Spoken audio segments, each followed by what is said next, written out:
NFL mock draft. This might be my favorite one yet if you're a fan of the Houston Texans. Jordan Reid, who is one of ESPN's lead NFL draft analysts, he put out a mock draft. Number 1, Evan Neal, offensive tackle going to Jacksonville. Number 2, Kayvon Thibodeau, edge rusher from Oregon, going to Detroit, which means at number 3, the guy that we all want, friend of the show, Aiden Hutchinson, to the Houston Texans at number 3.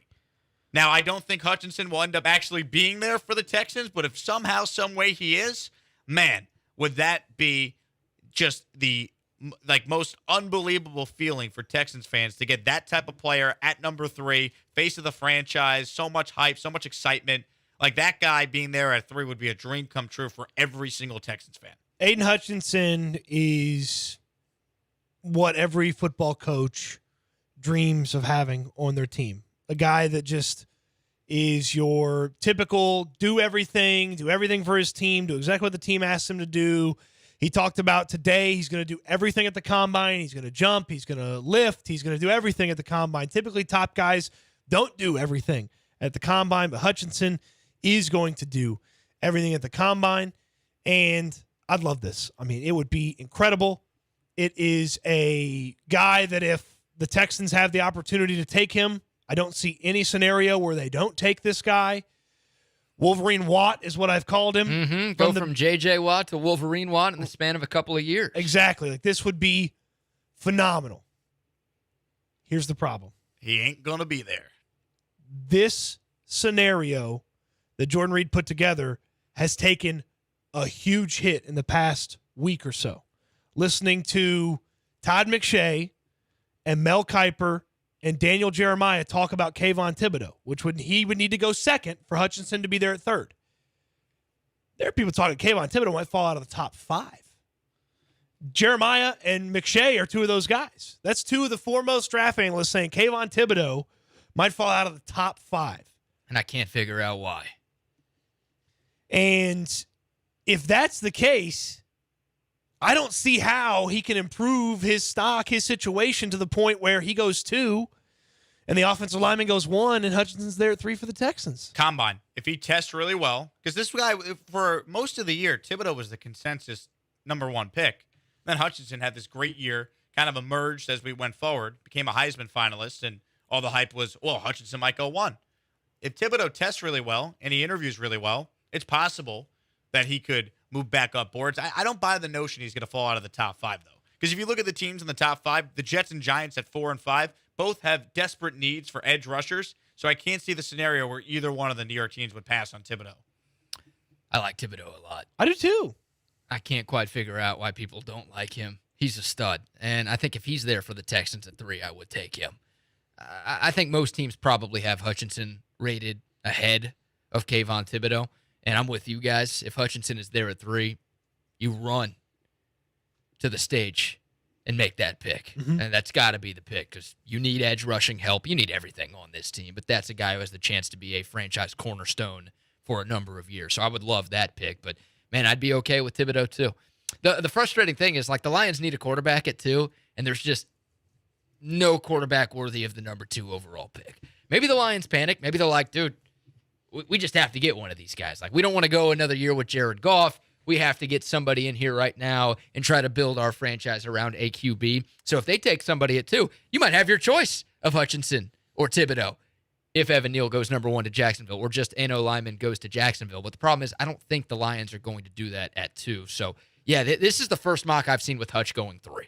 Like every other mock draft I've seen over the last few weeks to months have had Hutchinson going 1 or 2. So this would take a lot to happen. Just listening to McShay, Daniel Jeremiah, even Kiper, and some of the stuff that Jordan Reid has written and what Lance has talked about, we have a extremely high chaos probability with this draft. Now, Evan Neal at 1 sort of takes away from the chaos probability because then it's Hutchinson at 2, it's the Michigan kid to Detroit. That's easy.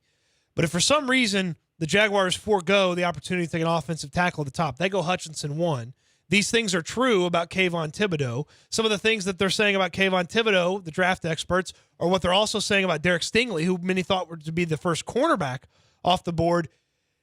If Hutchinson goes 1, Detroit's not taking an offensive tackle at 2. But if Thibodeau's falling, what's Detroit going to do at 2?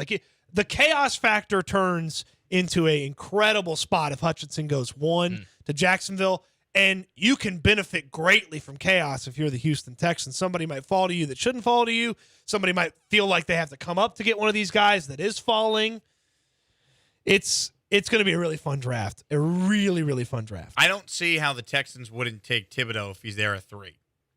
Like they have such a need on defense for that elite pass rusher, face of the franchise type of defensive player. Lovie Smith is now the head coach. I just feel like if Thibodeau's there at 3 and you're the Texans, why wouldn't you just run to the podium and take the best edge rusher in the draft? If it's not Hutchinson, it's Thibodeau. The Deshaun Watson compensation, what you may get from a Laramie Tunsil trade, will help a ton. Just listening to Kuiper and McShay talk about the depth of this upcoming draft and where a lot of these guys are, defensive line is super deep. And McShay said that he had guys that were 4th and 3rd rounders that jumped up to late 1st and 2nd rounders at the Senior Bowl on the defensive line. So if you have multiple first-round picks, you may feel like you don't have to take a defensive lineman at 3, especially if you move back a little bit. I got a new favorite hopeful for the Texans, though. At 3? 3's tough. Okay. But in a move back. Don't say Kyle Hamilton at 3. It is a DB, but it ain't Kyle Hamilton. Sauce Gardner. Sauce Gardner. Oh, yeah. You strike me as a Sauce guy. I mean, they're talking about he's the top DB in the draft now, dude, according to some people. The guy never gave up a touchdown in 3 years in school. And when he went up against an NFL first-round wide receiver and Jameson Williams in the playoff game, he shut him down. He did great against him in that matchup. So I like Sauce a lot, man. I don't know. You can't take him at 3. We're a couple years removed from the Lions taking Jeff Okudah very high and that not working out very well for them. No. If you trade Deshaun, though, to 11 with Washington, if you trade Deshaun, maybe even at 6 to Carolina, you could be in play for Sauce Gardner. Because for a while, Derek Stingley was considered a top 5 pick. Mm-hmm. He no longer is. If you think Sauce Gardner is better, if you think he's that shutdown corner, they took him at 6, let's say, or 7 or 8 in that range with the Falcons, or I guess the Giants have that 7th pick right now. I wouldn't hate it if you're Nick Caserio on the Texans. Yeah, I mean, there's a damn good chance the Texans have more valuable picks than anybody going into this draft. They don't have it right now, but if they get a Deshaun Watson deal done by the time the draft comes around, then they will have a lot to play with. Plus, they could trade down from 3 to pick up a few other picks as well.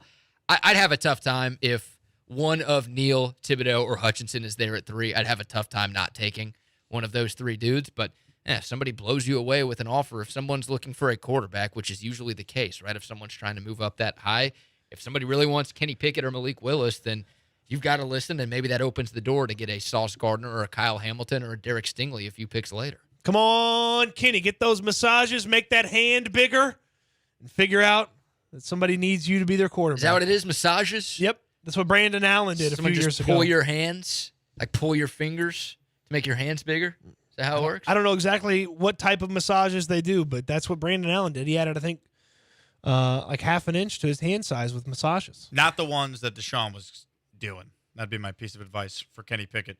Not the hands? Yeah. Oh, not the massage. Not the massages. Yeah. For those curious, Jordan Reid had 3 quarterbacks going in the first round. Washington at 11 with Kenny Pickett, New Orleans at 18 with Matt Corral, and Pittsburgh at 20 with Sam Howell.